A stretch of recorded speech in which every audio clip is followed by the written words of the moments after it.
Hi friends, Tamil செய்திகளை தெரிஞ்சுக்கொள்ள நம்ம Tamil spicy சேனலை சப்ஸ்கிரைப் பண்ணுங்க. தற்போது இந்தியாவில் 7 கட்டமாக நாடாளுமன்ற தேர்தல் நடக்க இருக்கு. இதுல தமிழகத்தில் ஏப்ரல் 18ஆம் தேதி நாடாளுமன்ற தேர்தல் மற்றும் 18 தொகுதிகளுக்கான இடைத்தேர்தல் நடக்க இருக்கு. இதுல அதிமுக கட்சியில பாத்தீங்க அப்படின்னா பாமக, பாஜக போன்ற கட்சிகள் கூட்டணியில் இணைஞ்சிருக்காங்க. அதே போல திமுகவுல காங்கிரஸ், விடுதலை சிறுத்தை கட்சிகள், மதிமுக போன்ற கட்சிகள் கூட்டணியில் இணைஞ்சிருக்காங்க. இப்படி 2 கட்சிகளுமே வலுவான கூட்டணியை உருவாக்கிட்டு இருந்த நிலைமையில தான் சமத்துவ மக்கள் கட்சி தலைவர் சரத்குமார் நாங்க இந்த நாடாளுமன்ற தேர்தலில் தனித்து போட்டிடுறோம் அப்படின்னு சொல்லியிருந்தாங்க.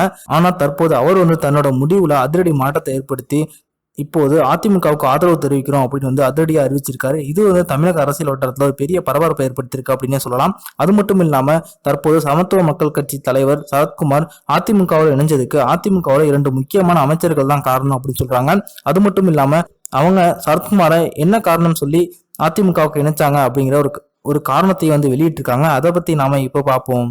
ஆரம்பத்துல பாத்தீங்க அப்படின்னா சரத்குமார் நாங்க இந்த நாடாளுமன்ற தேர்தலில் 40 தொகுதியிலையும் தனித்து போட்டிடுறோம் அப்படின்னு அறிவிச்சிருந்தாங்க. அதனைத் தொடர்ந்து கட்சி தலைமை தீவிரமாக வேட்பாளர்களை தேர்வு செய்யும் முறையில் களமிறங்கியிருந்தாங்க. அதனைத் தொடர்ந்து நிறைய வேட்பாளர்கள் கட்சி தலைமையில தங்களோட விருப்ப மனு தாக்கல் செஞ்சிருந்தாங்க. தற்போது பாத்தீங்க அப்படின்னா அவங்க அதிரடியா நாங்க அதிமுகவுக்கு சப்போர்ட் பண்றோம், தனித்து எந்த தொகுதியிலுமே போட்டியிடல அப்படின்னு அறிவிச்சிருக்காங்க.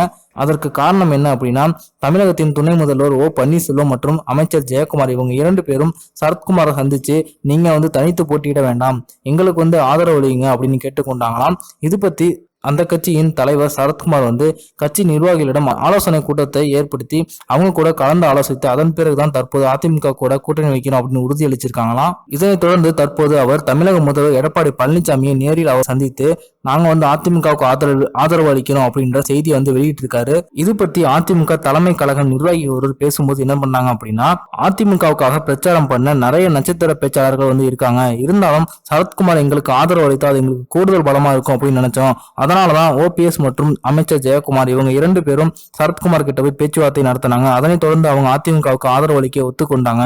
இது அதிமுகவோட மெகா கூட்டணிக்கு மேலும் பலத்தை ஏற்படுத்தியிருக்கு அப்படின்னு சொல்லியிருக்காங்க.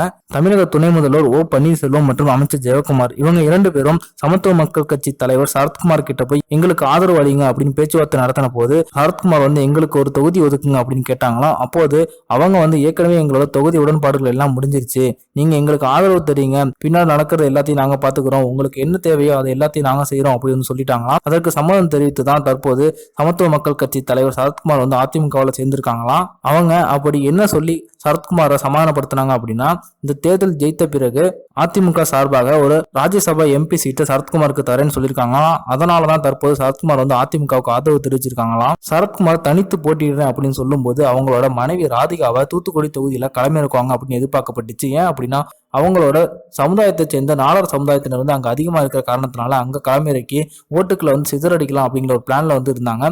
தற்போது சமத்துவ மக்கள் கட்சி தலைவர் சரத்குமார் அதிமுகவுக்கு ஆதரவு அளிப்பதன் காரணத்தினால பாத்தீங்க அப்படின்னா தூத்துக்குடி தொகுதியில திமுக வேட்பாளர் கனிமொழிக்கு ஒரு மிகப்பெரிய அளவுல பின்னடைவை ஏற்படுத்தியிருக்கு அப்படின்னே சொல்லலாம்.